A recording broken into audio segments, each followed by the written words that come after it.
So in 1993, a kid in Pune borrowed money from his parents to buy a computer and two phone lines. He built something called Jabberwocky, where he introduced thousands of people in Pune to their first email address. That kid grew up to ship products at Yahoo, file patents, work at LegalZoom, ZenBusiness. But most importantly, he never stopped founding things. So today, with AI rewriting every job description, Gautam Godse is the exact kind of person we need to learn from. Not because he saw AI coming, which he did, but he's been adapting to disruption his entire career, right? So, welcome to this podcast. AI has changed work, the tools have changed, the job descriptions are changing, if not have changed already. The questions that everybody is asking is, do I still matter? Today's episode is a different kind of answer. Not how do I survive AI, but how do I lead like an entrepreneur, regardless of what the tools can do. Now, why this episode matters today is most people in tech are either mid level executives stuck between two worlds, too senior to just execute, and not senior enough to set strategy. And AI is actually collapsing this layer, right? What that means is we are left with judgment, initiative, and the ability to build. And that's entrepreneurship, right? And that's why I have Gautam today. And most people have never been taught it. So let me introduce Gautam. He's been a founder since 1993. He built India's first ISP out of his bedroom. He co-founded one of India's first radio stations. He's filed multiple patents at Yahoo, run product at LegalZoom, Brainbase, and business. And what I discovered as part of research is he scrutineers Formula One races too. And through all of it, he has now founded a new company called Appmosis. He has never stopped. So, Gautam, welcome on. Please introduce yourself. Thank you. That was very kindly said. Yeah, I've been an entrepreneur all my life, actually, even when I was back in school and in college.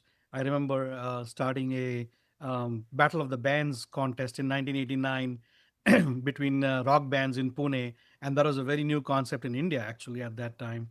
So I've been doing that unconsciously, consciously, creating new things and creating new ideas for ever since I was a kid.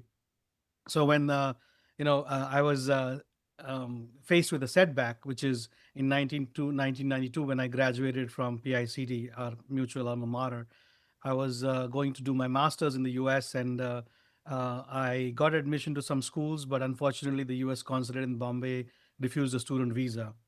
And that kind of was a big setback because all my classmates were going, and I was like, damn, I'm stuck in India. But I kind of rethought to myself, like, okay, how can I make good out of this, and what do I need to do? And I took a temporary job at a company in Bombay at that time called AppTech. And during that time, something came across that really irked my interest, right? So this was at that time in 1993 when modems had just come into India, and there were people setting up something called BBSs, bulletin board services. This was before the internet. There was no internet. People didn't have any concept of emails. I had just got PICT their first email through Ayupka, and they had an IEEE node over there. So PICT's first email address was pict@ieee.org. And Hmm. I procured that for PICT back in 1991 when I was still in my third year. So I knew about email, but when the BBS thing happened, I just like struck me that this is a great idea for a business. And I worked with the BBS owner in Bombay, who became a very close friend of mine, Suchit Nanda. And we set up Jabberwocky, Pune's first BBS and India's, I think, fourth BBS back in 1993 from my parents' bedroom. And that kind of led me to a series of entrepreneurial events, one after the other, that really exploited the skills and the aptitude that I had all along, I suppose. And the BBS became India's first private ISP in 1996. Sold that in 1998, and I started two new companies. One was the online radio station, India's first online radio station called Music Curry, and then started a company called More Linux, which was a Linux desktop software product. This was back in '98 when Linux was very new and people were just trying to understand what Linux was all about. I Mm-hmm. actually got the great privilege of installing Linux in PICD for the first time in 91 after going to IIT Bombay for a Mood Indigo event and then wandering randomly into their computer lab and finding one guy setting up Linux. And I was like, curious, what is this? So he was very kind enough to loan me 30 floppies and put Linux on that. And I came back to Pune and installed that on a AT machine back there. So it's entrepreneurship has been in my blood. I think the key to my entrepreneurship is opening doors and actually recognizing that a door is open, right? So that Mm. random event of like going into a computer lab in IIT Bombay and looking at this one guy setting up Linux and being curious, oh, this is, my subconsciously my mind knew there's a door there, right? And Mm. I took the chance. Now most people would have walked away, saying, oh yeah, it's something new and forgotten about that. But my curiosity is like, okay, I try to pull the thread as much as I can to unravel it. And the first step in entrepreneurship is to take a step forward, right? Recognizing that the door has opened and you need to step forward through the door and to see what's beyond it. So I think that's been my what do you say guiding principle, that you knock on a lot of doors and then some doors are open, you step in and try out and see what's happened. Most Mm. people have that what do you say either it's shyness or that they have the curiosity but they don't have the boldness to go and see what's behind. And also I think it leads to a lot of people thinking that, hey, Gautam is just lucky. He can do that, and the luck has nothing to do with it. I mean, I Mm. opened 100 doors and maybe 10 open and 10 became successful, right? But people don't see the 90 doors that I knocked on and tried Mm. something. So it's when it all happens together, it seems very fortuitous and like, wow, he's lucky to be in the same place at the same time. But it's not Right. really. There is a Yeah. whole sequence of events that lead to that me being in the same place at that time. So Right. that's, I think, one of the guiding principles. So there are a few things in common with us. So by the way, I happen to be the recipient of the 30 floppies in, PICT hostel somewhere in 92. Nice. And I installed Linux on my machine at that point. So thanks to you, that's where I discovered Linux as well. And then in the US, when I came here to the Bay Area, I actually looked into starting a radio station because there were no Indian radio stations at Mm, that point. But I think I didn't knock it hard enough. Like I took it to some distance, and by the time I executed on it, there were other people who came in, and it felt like that space was seeded. Uh, thanks for the floppy disk, yeah, at you're least. welcome. All right, for today, I broke this into like 6 acts. So Act One, I want to talk about the old world. What did entrepreneurship look like, traditionally look like? And in tradition, I think it's even going like 6 months back. That's how rapidly things are changing. Mm, Act two is this AI augmented entrepreneur, what what that allows us to do. Act three is what's missing in the AI augmented pipeline to be an entrepreneurship. Act four is the democratization and nice. relevance piece, which is it's opening a lot of doors for a lot of people now. You can knock a whole lot of doors, to use your words. And the existential question on which this podcast is based about, how do we stay relevant? Last bit is sort of the joy of creation, like where AI is building a whole lot of things. Where does the joy of creation come in? And then last bit is Act 6 is a live demonstration. So that's roughly how we would go about this. Does that sound like a plan? Yeah, sounds great. Yeah. All right, so let's get into Act 1. Mm. Uh, from your perspective, what does traditional entrepreneurship look like? Like, how did starting a company look like before AI? Not the mythology, the actual pipeline. What did it take?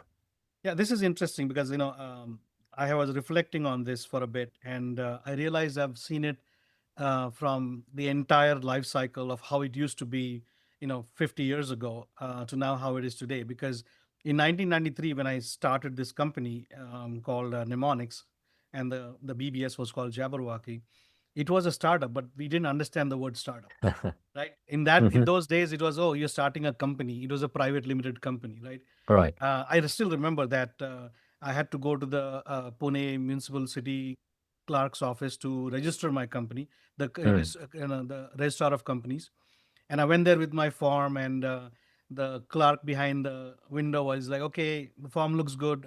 Get your father."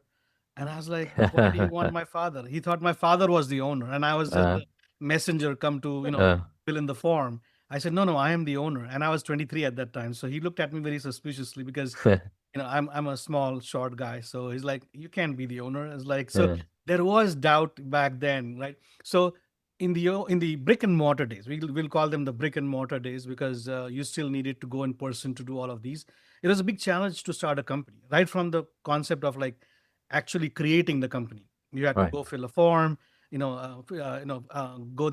to the bank and then set up a bank account, and all this took days. I mean, months sometimes, right? It Mm, was not instantaneous. Just to file a company took us almost like a month and a half to actually get the company formed, and then go to the bank and convince them, yes, we are a real company. And so it was a challenge. And then again, you have to have the traditional way of, like, you have to have capital assets.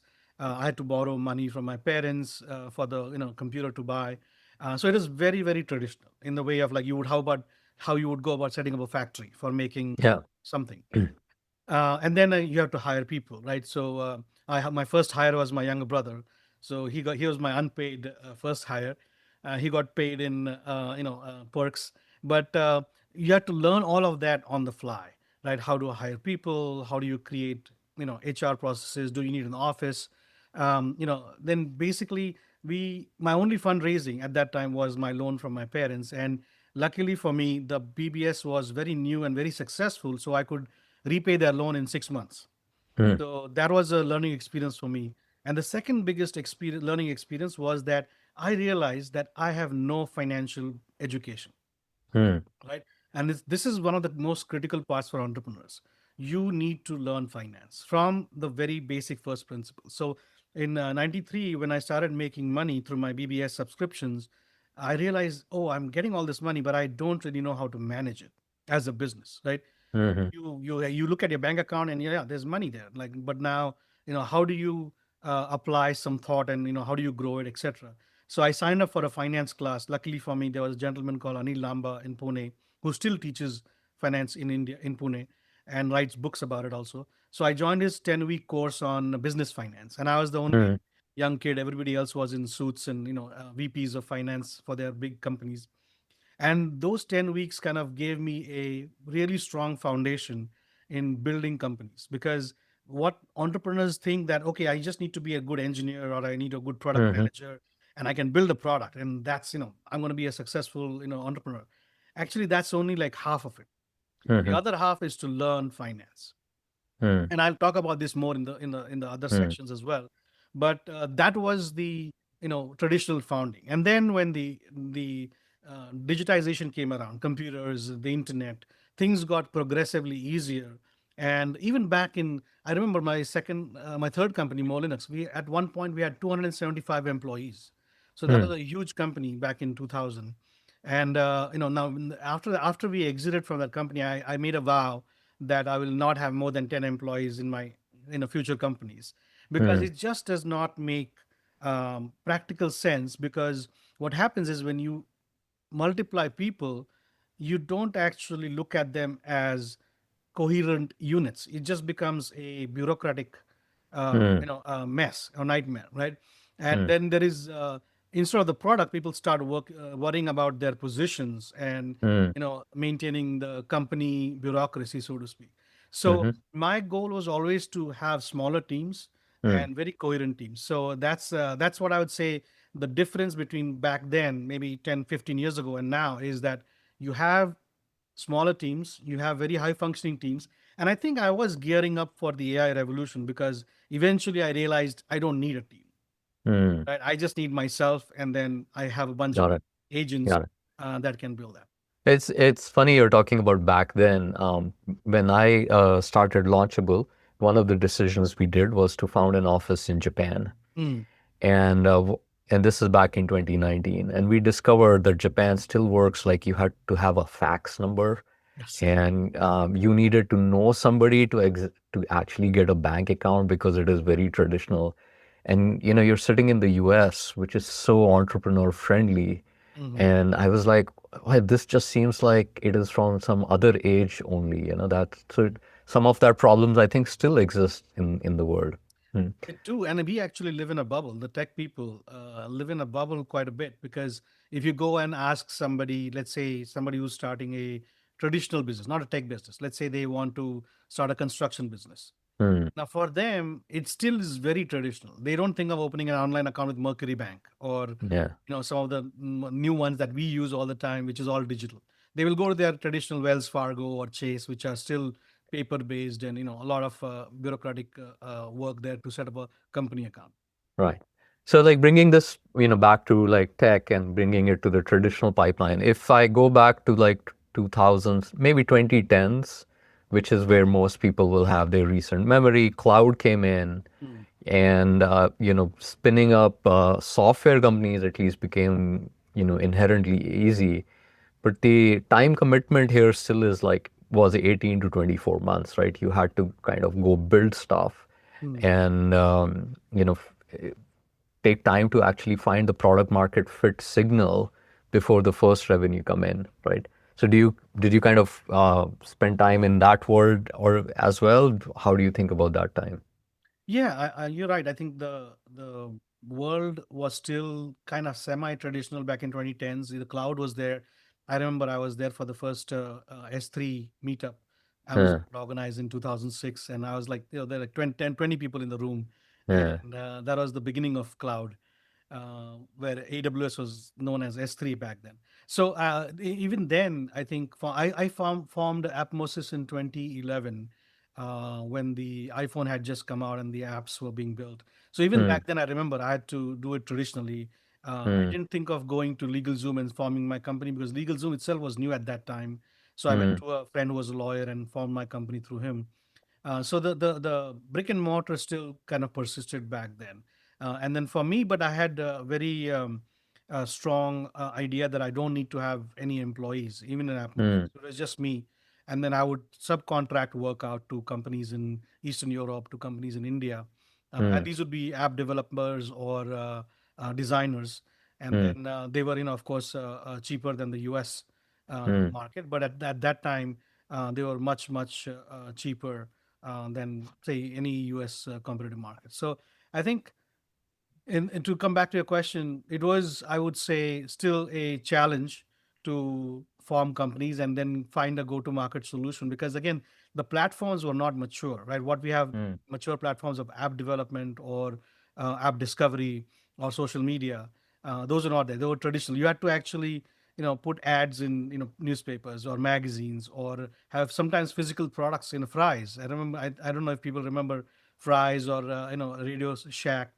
They used to sell software, and the idea of like selling software online was still very new. yeah, yeah. So in my worldview, like this, this caused like this access, barrier to access, right? You needed some amount of funding to kind of get to like the, maybe $2 to $3 million to fund yourself for like 2 years and 3 years to kind of go build this, two Hmm. years to find product market fit.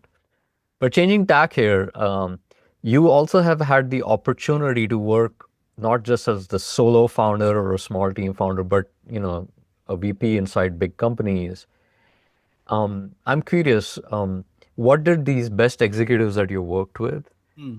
have that most people don't? That's relevant in this world today.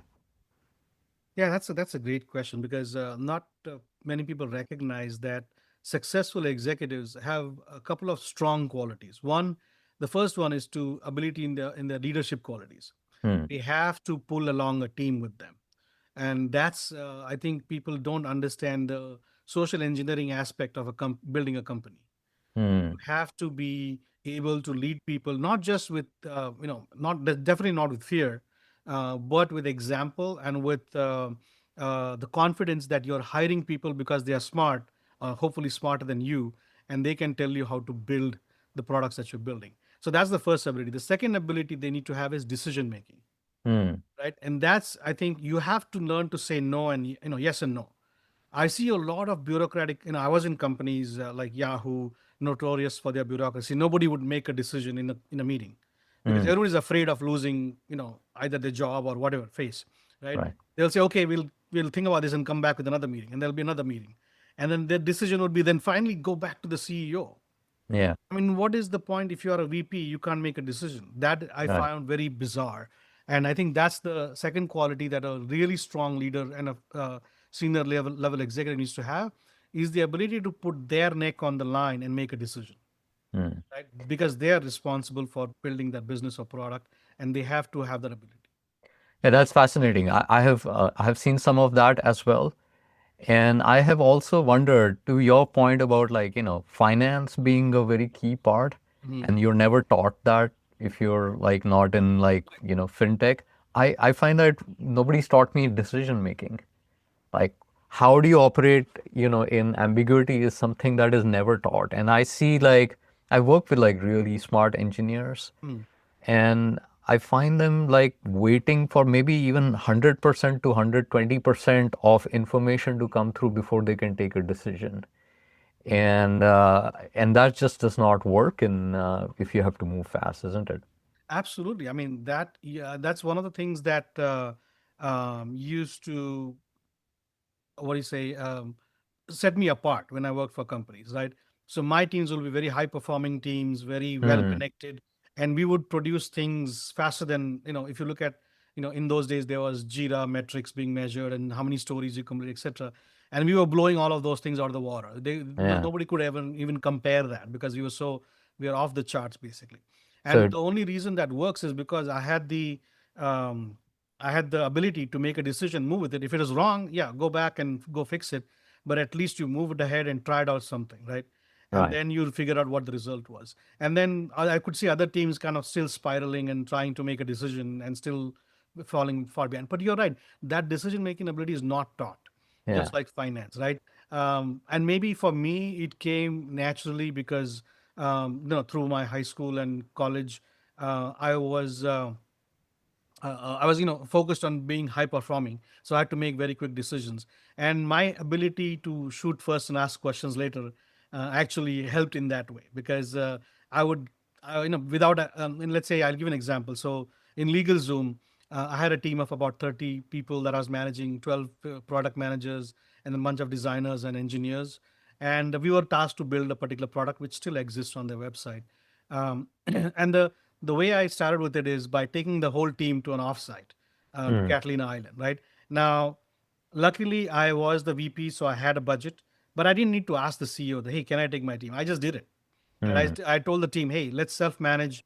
The guy who was the project manager. I made him project manage the outing, Mm. right? And then I gave them the responsibility. So another thing is delegating responsibility because you trust the team. Right. If there is no trust, then they won't believe your decisions. Yeah. Yeah. Right. So that's, I think, something that you have to acquire. Yeah, as you're speaking about this, there's so many scar tissues that are showing up and the trauma that's showing up where people are not taking decisions, they are not moving fast enough. Or I've seen the other side of the house as well, where people just say like, oh, we have to make decisions fast. And then there's 10% of the information, the team is telling you something, don't do this, and they would just, disregard it. And it all boils down to like not figuring out where to make, what's the right balance there. Now, but this is actually a great segue because this decision making capability and like seeing trends where none exist and the ability to experiment is really what entrepreneurship is about. So let's move into Act Two, which is the AI augmented entrepreneur, right? Mm, mhm. So, in today's world, from your perspective, with Claude and ChatGPT and so on and so forth, what does entrepreneurship look like from your perspective? Yeah, that's a loaded question because I think entrepreneurs like me have been waiting for this all along. Hmm. Right? It was an inevitability because people like me, kind of were frustrated that they had to depend on people, if you know what I Right. mean, Yeah. right? So they always automated. So entrepreneurs are inherently um, decision makers. So Mm-hmm. some of them are coders, some of them have the skills, and some of them are product managers. But essentially, they want to move forward with whatever they have come up with. Mm-hmm. And the ability to move forward is kind of hampered by the fact that they have to depend on people that take time to accomplish that task. Now with AI, suddenly you are freed up with the dependence on people, right? You're suddenly like, okay, I want to build an app, and here's my idea. Here's what I'm going to do, and then have the AI build it for you in about 15 minutes. Mm-hmm. right? Or the design AI build design it for you in another 20 minutes or so. So I think entrepreneurship is really, really exciting right now. And if you have been an entrepreneur all your life, then this is what the day that everybody was waiting for. Now, if you want to be an entrepreneur, that's a little different, what do you say, a place that you have to be in, because then you have to learn a lot more things before you can start using AI, really, really well.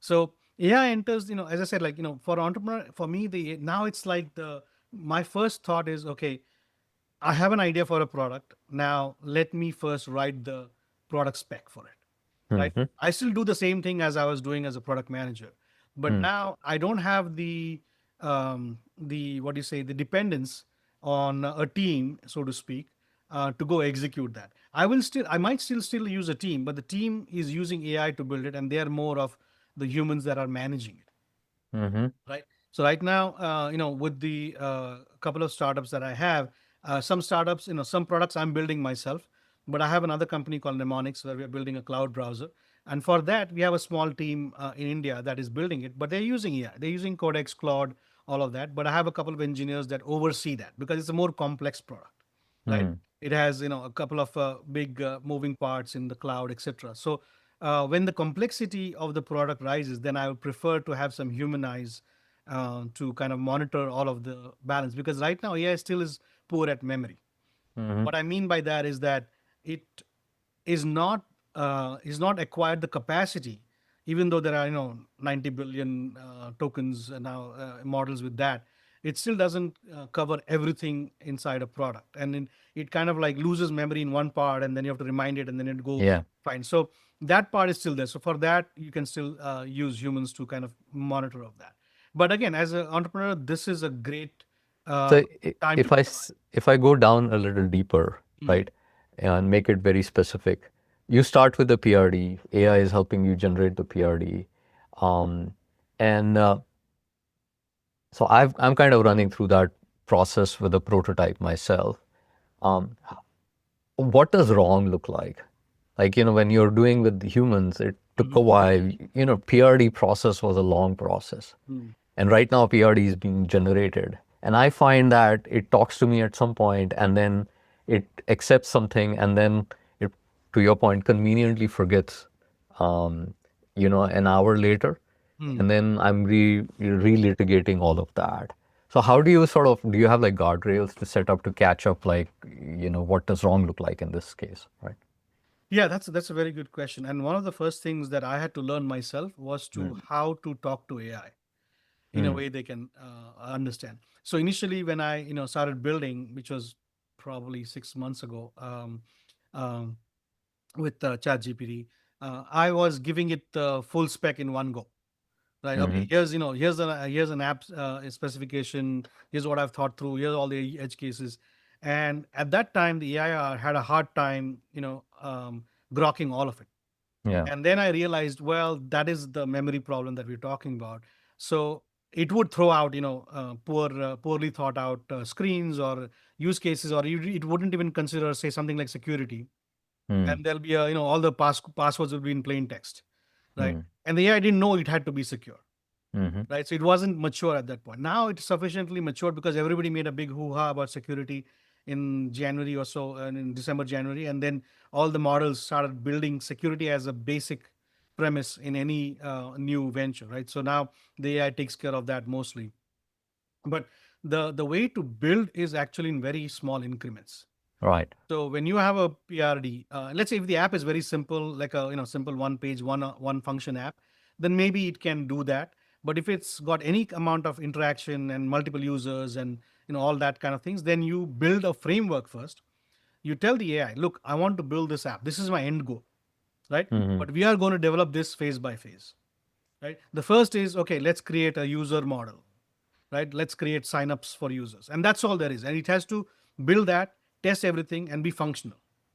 And then you tell it, okay, now that we have built that, now let's go and build a feature into that, right? So right, when you do that step by step, and you kind of make sure it runs tests on every step as well, then it becomes a much better way to manage it, because it has limited memory just for building that particular section. yeah, It may know about the overall architecture and it might remember some of that, So when it is addressing, let's say you are building now the fourth module, it will remember, okay, first module we build the users. Now I want to take that concept from the users and apply it to the fourth module. Yeah. What I have discovered, I have the similar thing where what I discovered is that I gave it, you know, point 0.1 increment. Hmm, hmm, Like I broke it down to point 0.1, right? Not 1.0 because I'm right. building something big. And even in point 0.1, it was starting to, you know, make a lot of, you know, errors. Hmm, So hmm, point 0.1 might be like, you know, a few epics, right? And so then I have gone down to like thinking in terms of 0.001. hmm, hmm, And you know, and that has like couple of epics and that's executing. My new lesson has been like, oh no, it's not 0.001, it's 0.001A and 0.001B and point. So it's kind of going even, you know, Annual. granular. And because I was working on something this week, and it came back and it said it's implemented something. Hmm, And then, you know, I have like the demo app showing up and I didn't see that. And then I'm like, why is this not implemented? You said that. And it comes back, oh, sorry, I just built the mocks for this, but I never really implemented it. So like, so you have to kind of, this micro versioning is, I think, a very valuable lesson. yes. And I don't know like how, like, you know, I'm hearing the Hmm, Brian Cherney from Claude, yeah. who's talking about they're kind of giving the entire feature set, like the plugin system was done, you know, in 2 days. I don't know how that's being done because I find like it just keeps forgetting. Yeah, I think for them, they have, I wouldn't say infinite, but they have high capacity LLMs available to them because Hmm. they don't have to pay for the tokens, so to speak. And they can run multiple agents, right, Hmm. on smaller pieces. So they're running literally one agent per micro version, Hmm. right? And then there is a, central agent that is kind of like, what's the word? Managing all of this, right? Right. So it's the gatekeeper to manage all the other agents. Right. Right. I have actually incorporated that workflow. Like, so I've Hmm, been doing that. But what happens in that is like one mic, and so we are going down the rabbit hole. But what I have found is like having two micro agents, kind of say two agents running two different micro versions, still doesn't work. hmm, hmm, Um, I think it will work when the code base is stable enough, hmm. where there's enough corpus. But if you're building from scratch, Uh, you know, there's not enough components built that, you know, they can be run independently. hmm, But like kind of moving this back higher altitude, right? On the AI augmented engineering, hmm, um, entrepreneurship, there used to be a long sort of time because it took a while to build stuff. hmm. You had to interview people, um, find the design partners and kind of go through this ceremony of like, you know, talking to a whole bunch of people, signing a few of them up, and then kind of building it with them in the loop. Um, I think that's inherently changing because building is so easy that you can actually throw live things out to Mhm. people and get reaction. And I couldn't wire a whole lot of people to think that way. Do you think that's changed on how you find product market fit? 100%. And that is a very good point you touch on because most of the time when you're building a company was spent in explaining to the team what is the problem and the solution, right? So the Yeah, domain knowledge. So let's say you hire somebody. Let's say you're building. I don't know. Let's take an example of a let's say HR portal, right? You're building a something like Gusto or Rippling, right? yeah, And you want to build HR processes, etc., payroll, etc. Now you hire engineers because they're engineers, not they're specialists in payroll, yeah, right? So that used to be the problem. Like now I have to sit with the engineer and explain to him what is payroll, yeah, right? How does it work and how can, so the problem used to be that the people developing the apps were themselves never users of the app. yeah, So they didn't have the domain knowledge, they didn't spend time rather, or maybe the manager did not spend time educating them about the domain and bringing them up to speed in this new complex world that they're supposed to develop, right? yeah. Maybe the engineer in his previous job he worked on something completely different, right? But he has good programming abilities, right? Hmm. And that's why we hired him because he solved a bunch of questions in the interview.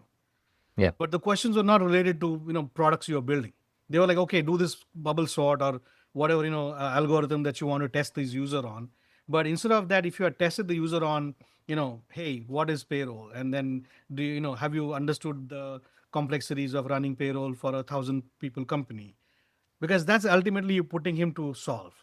Yeah. Now with AI, you can now assume that the domain knowledge is available to the AI. Mm-hmm. So when you define the problem for the AI, you tell them, as a payroll developer, payroll systems engineer, right? Yeah. When you give that coded role to the AI goes back and sees what are the best practices that payroll companies implement, Mm. and that domain knowledge is now available to the AI. So it's immediately, so when you give it the spec, it immediately knows the context, the domain, and all of Right. that stuff. Right. Whereas Right. in the old days, you have to actually educate somebody, Yeah. and maybe not completely. They'll probably get 10% of what the domain knowledge was, right? Yeah. Unless you start with the two or three engineers. So that's why another reason why you feel that smaller companies always work better and more successful. Why? Because the three or four engineers understand the domain completely. Yeah. Right? If they are Yeah. founding a new whatever product, then they are passionate about the product. They know it. They've thought about it, and they know it completely. The engineers that they hire after that are only getting second-hand information. Right. Right. Right? So Yeah. AI solves a problem. Yeah. I'm actually sort of thinking as you were talking about it, the prototype that I'm working through, Hmm. I was trying to explain it to a few of our, mutual friends. Hmm. And I found that like uh, it was really hard to kind of, get somebody's attention and explain them. And like, if the vision is big and I was losing them. So at some point I said, you know what, I'm just going to build a prototype. So I took like a week or two to just build a prototype that showed all the pieces working. And then when I put that in front of them, they were like, okay, I can see this. There's a problem here. We can bring something like this. And suddenly that whole process got kickstarted. Hmm. And that to me became like, to me was like the aha moment where I think product management fundamentally changes, Yeah. where you have to come in with a prototype describing what you want versus just, writing a document or like building a design and so on. So in my mind, product management fundamentally changes in this world as well. Yeah, yeah, absolutely. I mean, this is a boon for product managers. I think having the ability to rapidly prototype something, and then actually the prototype is actually a live product. It's not even like a throwaway thing. Right. You can evolve that, and you can tell the AI that, hey, first let's build a prototype, but the idea is that this prototype will actually become a product. So it will wire all of the stuff in from the Yeah. beginning to take care of that. Yeah. So this has been great. So let's move on to the next piece, which next act, which is the missing piece, right? Mm. So you've been building products. Now you started using AI. What can't AI do today? Like, what's the moat? Is this market intuition? Is this primarily like the social aspects you touched upon it? Um, Trusting your product judgment. Where do you see humans actually fitting in? Yeah, I mean, I've been also trying to understand that. I think for now, um, humans that have these entrepreneurial abilities will succeed further than people who don't, right? Hmm. Because they are coming at it from a point of view of a end-to-end holistic idea of building a product and launching it and going to market. Whereas somebody who is a specified, let's say, a database engineer, or somebody who's a building let's say particular platform systems or backend UI system or OS systems, they they can optimize their part of their work, right? They are Mm-hmm. not going to build a product out of that and go to market with that. So you would still need humans to have that special ability to understand the domain and then tell the AI to optimize it, for instance, right? Right. So people that are entrepreneurs then can think through all of the product outlay, the product, the PRD, the execution, the go to market, and then the scaling, because Mm. ultimately to succeed you have to scale. If Mm. you have 10 customers, then that's great, it's validated your product, but you need a million customers. So how do Yeah. you get to a million? And that's still, I think, humans will be involved there into figuring that out, that what are the features that a million customers would want and it would succeed at that level. You need humans to make those marketing decisions as well. I think AI is not yet mature enough to understand marketing from that perspective and from that angle. It can produce content, right? You tell it, okay, I want to, my target demographic is 30 years old on TikTok, and it can produce all the content you give it in terms of curated information. But then assessing that and making sure, is should I do a TikTok, or actually should I? And those teenagers are now, moved on from TikTok and somewhere else, and and then also looking at where competition is, right? Because you might have competition in your product space, and then having just an AI assess that versus actually rebuffing the competition is still human. You still need humans to manage that as well. So I Right. still see a lot of effort that we would need from AI to replace, say, go to market marketing. I would say the solve problems for me is product development, right? So you can now very confidently use AI for product development, and then the next part comes in: how do you market it, how do you scale it, how do you make a revenue stream out of that, and then Yeah. eventually automate that. Right. Right. So market intuition, kind of making these judgment calls, knowing when to sort Right. of ignore feedback, when to double down on it. Those, and the founder's conviction is still remains important. And also a real-time reaction, because AI still doesn't understand, real-time events, right? Because of the complexity of it all. So if, let's say, a new law is done, or there's a war going on, or there is a new product launch from, some other competitor, how do Mm. you adjust to that? So the humans are still required to interpret all of that and change, tactics, or come out with better alternatives. Right, right. So the mental picture I have when you said that is like I have like a web of connections of what's happening in and around my space, in my product, and I kind of understand all these neurons fitting together. AI is enabling sort of those neurons to be filled up much quicker, Hmm. but like making a cohesive sense of that is still sort of my responsibility, right? Correct. Yeah, the cognitive load is still on you, and Right. AI is not yet mature enough to handle that cognitive load yet. Right, right.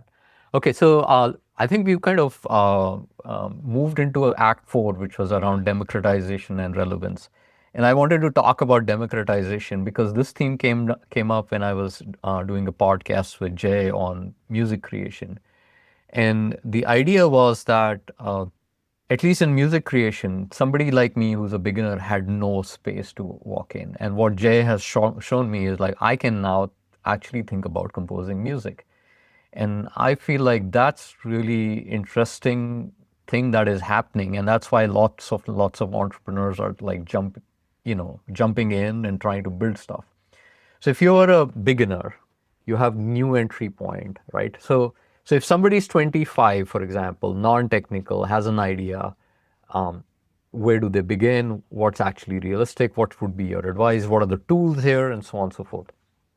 Yeah, right now it's a very overwhelming time for newbies, right? Because there's just so much coming out literally every minute. So it's very hard to for us as developers to track it. I feel that the newbies are still where we were 2 years ago when ChatGPT came out. So there people are still using that Hmm. primarily, and now with uh, uh, companies like Google introducing Gemini as part of their daily workflow. So people using Google Docs suddenly have this new button called Gemini, Mm-hmm. and they can integrate that into their workflow. So it's kind of kind of slowly creeping into mainstream usage. Mm-hmm. And then as if you have let's say somebody young and non-technical and have an idea, I think the main thing you have to do is figure out, educate yourself on being an entrepreneur. Hmm. Right? So what does it mean to be an entrepreneur? I think that's a fundamental question you have to ask yourself. You might have a great idea. Let's say you come up with an idea for an app, and like you're passionate about it, like I want to go build an app. But then you should stop yourself first and seeing, what does that mean? If I build an app 6 months down the road, where would I expect this to go? Right? Hmm. So I would say that use some of that AI first to self-analyze what is it that you want to do, and then learn yourself some entrepreneurial skills, Hmm. right? At the minimum. Right. So, tying it to the earlier point you were making, I think what you're saying is AI removes the build barrier, but not the sales and not the marketing barrier.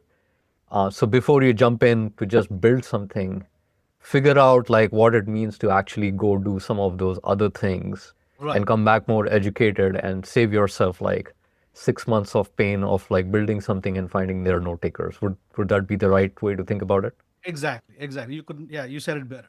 So yeah, I think, and now you don't need to go to an expert. Like you don't need to like, oh, who should I get advice from? Oh, Hmm. I don't know anybody who's an entrepreneur. Chat GPT, or your favorite AI. They Hmm. have all the expertise. You just need to know what questions to ask now, right? Right. And you can also put the onus on them, saying, hey, I'm a non-technical a person with an idea. What are the questions I should ask as Yeah. an entrepreneur? And then it'll kind of coach you and guide you through that. Yeah.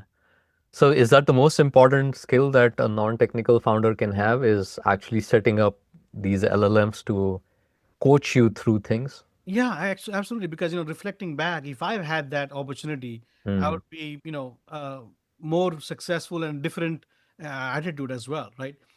For instance, nobody had told me about how to manage finance until I had to like struggle Yeah. with it. So if somebody who's young and in their 20s actually understands a bit of finance, then they are well positioned to do the next step. So they Right. can build a successful idea, but then to take it to market and then making it successful, and what to do with the money when it comes in, or even how to raise money for that, you need to educate yourself with that, or at least connect with LLMs that will educate you with that. Yeah. I've taken some time off Mm. since last year, and I was trying to figure out what best to do next. And I was working with a coach, very nice questions and so on. And then I found that what made things better is I started sort of asking ChatGPT to coach me. So Mm. it became a very interesting mix of like actually talking to a human and actually doing this, and it led me to places that I personally would not have got myself. Yeah, so I Right. completely echo that point. Mhm. All right, so we've talked about democratization. Let's talk about relevance, right? Which is a lot of mid-level executives. They're Mm. trying to figure out how do I adapt, yeah, right? So you worked inside Yahoo, LegalZoom. If you were a director or a VP today, or even a first level manager, and as we've said, AI is actually eating this execution layer. What do you actually do? How would you think about things? I've been struggling with that question for the last couple of months because a lot of my, our colleagues are kind of in that situation where they are middle level managers or VPs or executives, and now they are faced with, this onslaught of AI. And how do you deal with that? I think for them, it's definitely a difficult, and it's a challenge. I think it Yeah. is very exciting, but a challenge as well, because now you have to kind of fine tune your business model to accommodate for AI speed, right? Mm-hmm. So you don't no longer have to have a 6 month project plan. That doesn't make sense anymore, right? Yeah. You want to launch a product in 6 months. That's like impractical. You Mm. have to now recalibrate your project planning into weeks, right? Yeah. So you want to try out something, you should be able to try out. So you have to rethink your entire business process around the idea that speed is now available to you on demand, Mm. right? Also, expertise. So if you have a team, you need to empower them to use AI, right? Because they have the domain knowledge. So you're using the team for the domain knowledge. So let's Mm-hmm. say I'm a team, and I'm running a company that does well, I was in legal company, so legal work, right? Farming company. So I would still want that legal expertise to remain in the company, right? Mm-hmm. Either they can be lawyers, or they can be, let's say, what are they called, corporate attorneys.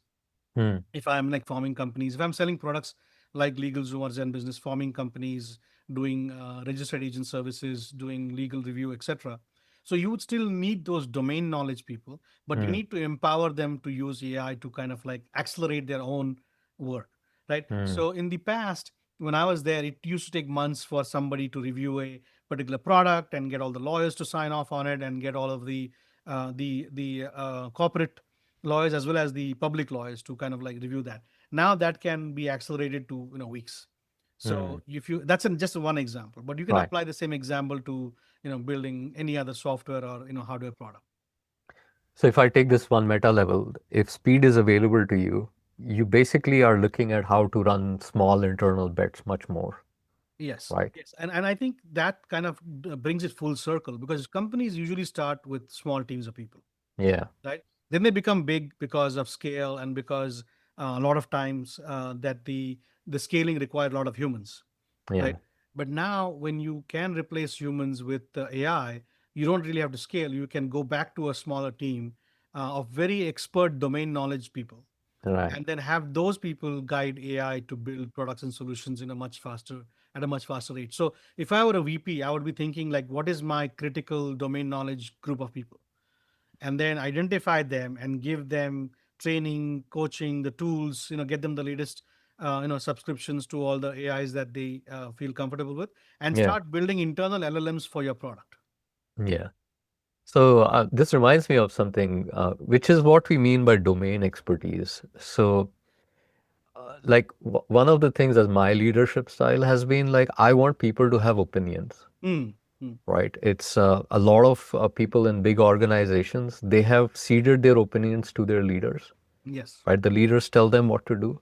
And in this world, when we talk about domain expertise, what I want you to come back to is like the dots that you have connected Mm, and mm. the opinion that you have on which direction and what is that internal bet to take is like one of the most critical skills.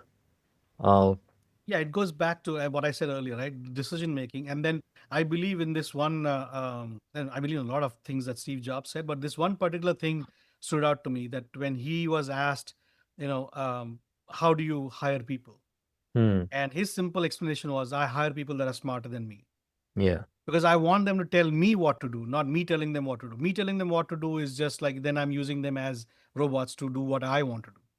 hmm, Whereas if I have a problem, then I'm hiring somebody for their expertise and their domain knowledge, and they have an opinion, as you said, right?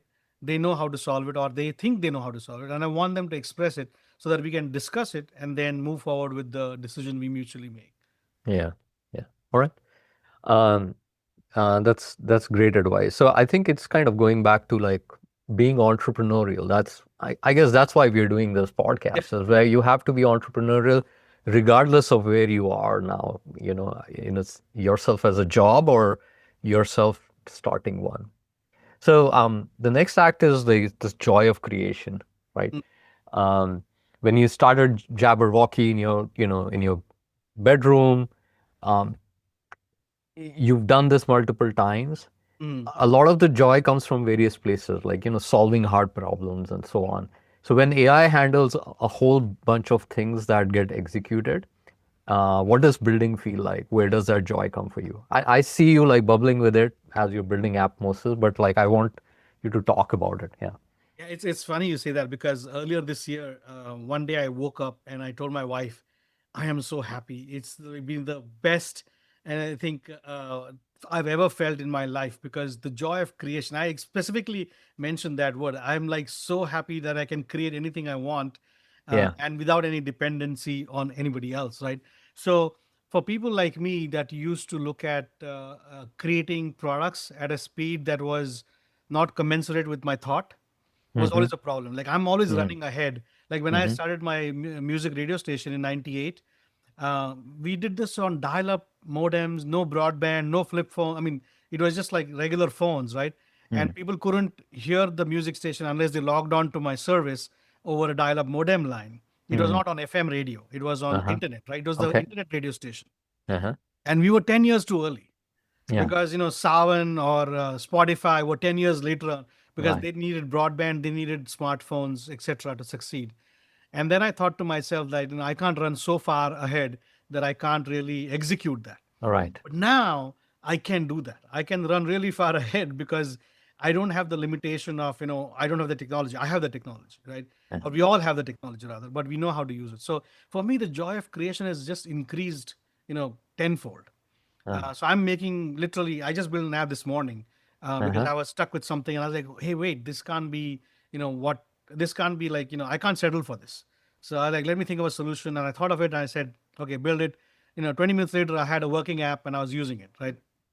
So the joy of creation is multiplied for me particularly, and I feel that a lot more of the non-technical people are also enjoying that, because I Mm. see them, like my wife is using that for a lot of her work. She's a designer and a interior designer and a logo designer and website designer, so she's using that for even writing emails to her clients, just more professional ones. So slowly but surely she's getting to a point where she's kind of outsourcing a lot of her grunt work into AI. And I feel that that will happen and it'll take over mainstream in about 5 to 10 years. But for us who are on the cutting edge, it's the best time to be alive. Right. Right. So it's really the ability to execute and see your ideas right in production is like something that you really enjoy. So while we are at it, why don't we get to the Act 6 when you show us what you built today and how Oh you yeah. went through the process? So I use a project management tool called Basecamp. Uh-huh. I don't know if you have heard of it, but I've been using I'm a it for, fan of their philosophy. I've not used it. yeah, I've been using it for 20 years now, Hmm. ever since they came out, and it was called Campfire for chat and Basecamp. And I've been using that because it is how I think. It's very simple. The tool is most effective when it gets out of your way. Yeah. And if you are using Jira, you know what exactly I mean. The Jira is what you're managing rather than the project, Mm-hmm. right? And for me, Basecamp has been that tool. But the one issue with Basecamp is that if I have three instances of Basecamp, I have three companies, so I have a Basecamp for each company, and each company has a separate email that's used to log in. You could create multiple instances or multiple projects using one email, but then you can't separate out the three companies because they're Mm, essentially three. So I had to create three different accounts. And then Basecamp doesn't allow you to switch accounts very quickly, easily. You have to mm, log out, log in. It's a whole process. So I've been tweeting at Jason Fried, the owner of Basecamp, and I've been telling him, hey, I need some abilities to switch accounts. And he's been responding to that. He's like, yeah, yeah, we're working on it, and he understands my use case. He said it's a small use case because not many people have so many companies right. and running Basecamp. So I recognize it's a unique use case. So then I said to this morning is like I was finally frustrated because the solution I was using was one account on each device. So on my Mac, I had one company. On my iPhone, I had one company logged in. And on my iPad, I had a third company logged in. But Mm, then I was like, this is crazy. I'm managing three different devices. So I said, why don't I just build a container app, which will load the website, and then I can have three instances of the container app running. So I have three different instances, and I log into each instance separately. Very mm, simple, possible with Chrome. Right now, I'm doing that by using Chrome profiles. So I have mm, three profiles for three different companies, and I'm logged into Basecamp onto each. mhm, But then sometimes close the tab and oh shit, I shouldn't have closed it, etc. So it's a pain to manage. So I said, why don't I just write three apps, or actually one app that can create three instances, and each instance I log in separately, and each instance will keep its cookies and its login correctly same. So this is what I did. I used Codex. So my current favorite building tool is Codex mhm, from ChatGPT. And the reason I use Codex is because I have a lot of data already put into ChatGPT for the last 2 years. So mm, ChatGPT has been running my personal as well as my business life. So it mm, understands when I say, "Hey, app Moses," or "Hey, this." So it knows the context. So I downloaded the Codex Mac app, and I've been using that for a while for building apps, basically. mhm, So let me just show you uh, that app, and what specifications I gave to that app. Let me just set it up so that you can see it nicely and view. Okay, and then toggle diff panel. Okay, here we go. So let me fold these projects out and then start with Basecamp. So I'm going to share my screen and show you what that looks like. So this is my Codex setup. As you can see, I have a couple of other projects over here, Clippy, Stockmosis, Finmosis, etc. But this is the new one called Basecamp that I started doing this morning. mhm, So here's the spec I gave it. I use Basecamp for my project management. I have three separate accounts for my three companies. I name the companies also because it understands the context. There is no easy way to switch accounts in Basecamp if you have set up the accounts in three separate emails. So I use profiles. So I gave the problem definition and my current solution, mhm, right?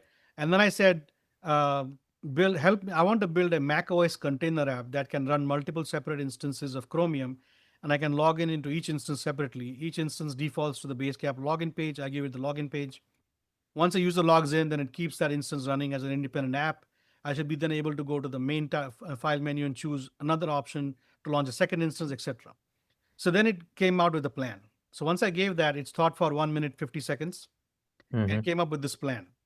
So I went through the plan and say, how it's going to implement, how it's going to set up. I had given it an empty directory on my, I had nothing in the directory, right? So it mm, was going to build the whole thing from scratch.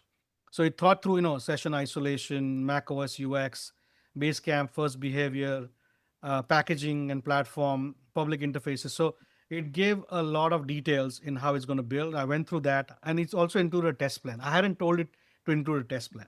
But Mm, because it knows my habits from building other apps, it mm, knows that I expect a test plan, mm, right?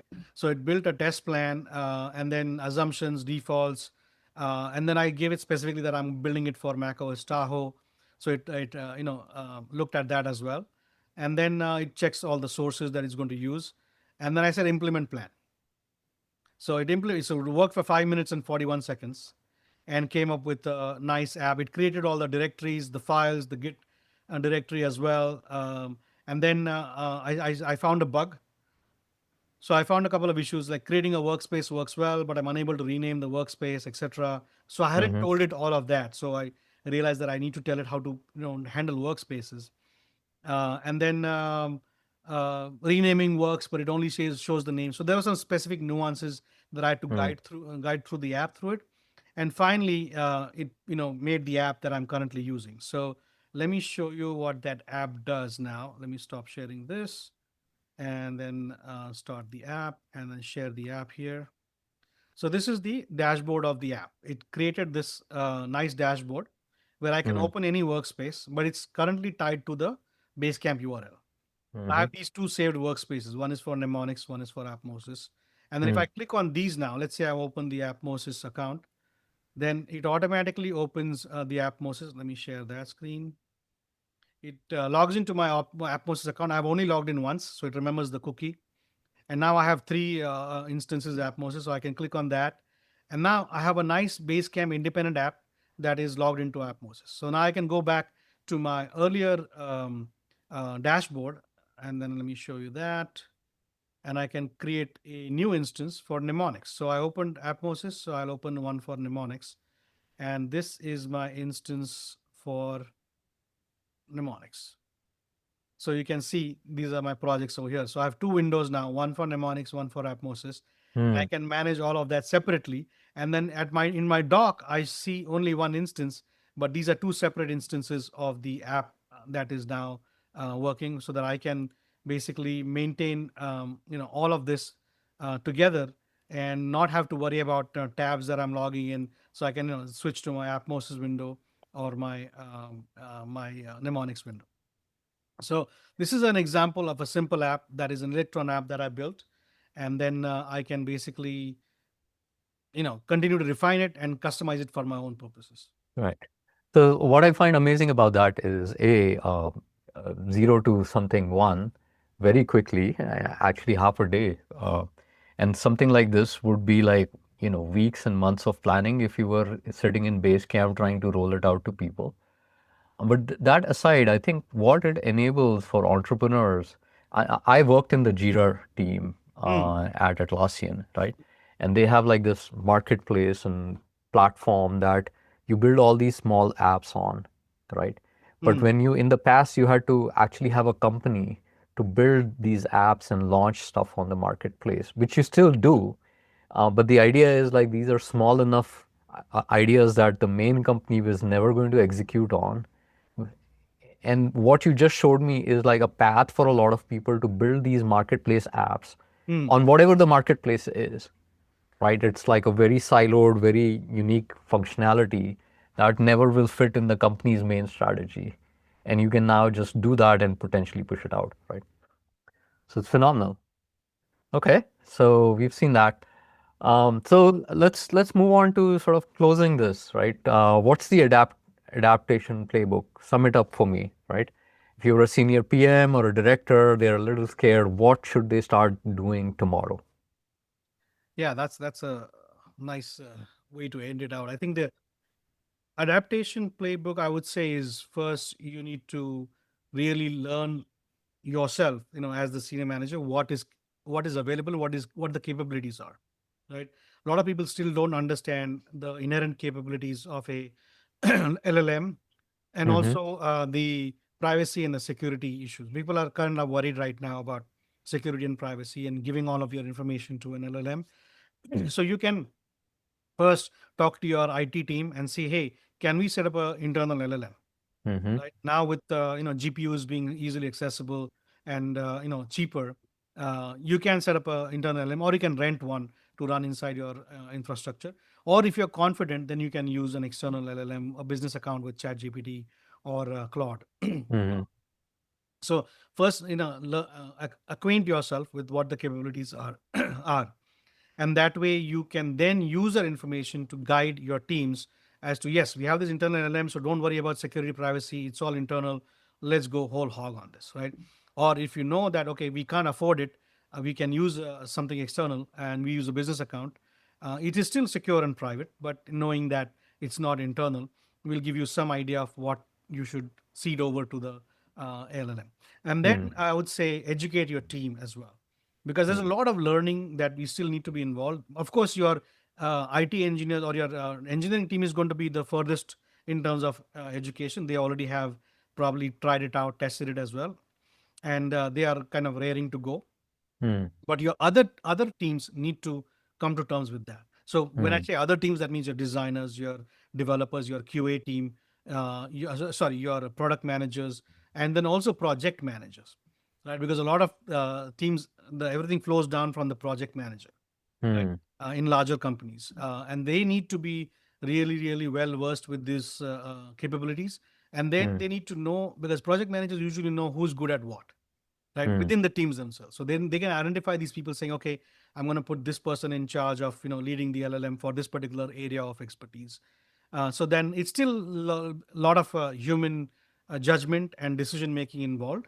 And Mm-hmm. then you could start with a proof of concept for one particular aspect in your team before you like turn everybody into managing AI. You can start in small steps and start looking at uh, actually, instead of solving the hardest problems using AI, solve the simplest problems using AI. Mm-hmm. Because then you can compare and say, okay, is the simple problem solved simply? And this is how I would solve it as a human. Mm-hmm. Because humans can gauge the success of that, because they know they can solve the simple problem and the outcome of that. When Right. you give a complex problem, humans don't know the solution to that. That's why it's complex. Yeah. And so they can't recognize a solution when given the solution, whether it's the best, is the most optimal. So Right. solve the simple problems first with AI, and then get confidence in yourself to recognize that the problem is the right problem to be solved. The solution is the right solution to be solved. Right. So go after the low-hanging fruit first, get that out of the way, and then build enough reps, to your point earlier in the conversation, and then that lets you have the confidence to solve bigger problems. Correct. Yeah. Exactly. All right, Gautam, thank you very much. So let me sum up, right? So you started with a borrowed computer, two phone lines. I think what's great is you didn't wait for permission, for funding, for the right team or the technology to be perfect, right? You just started. And in my opinion, AI doesn't change that.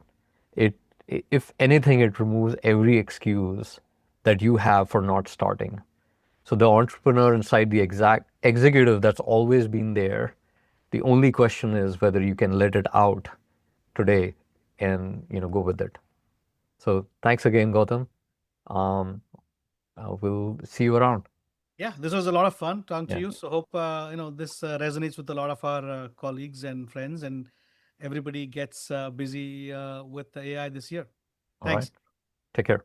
All right, bye.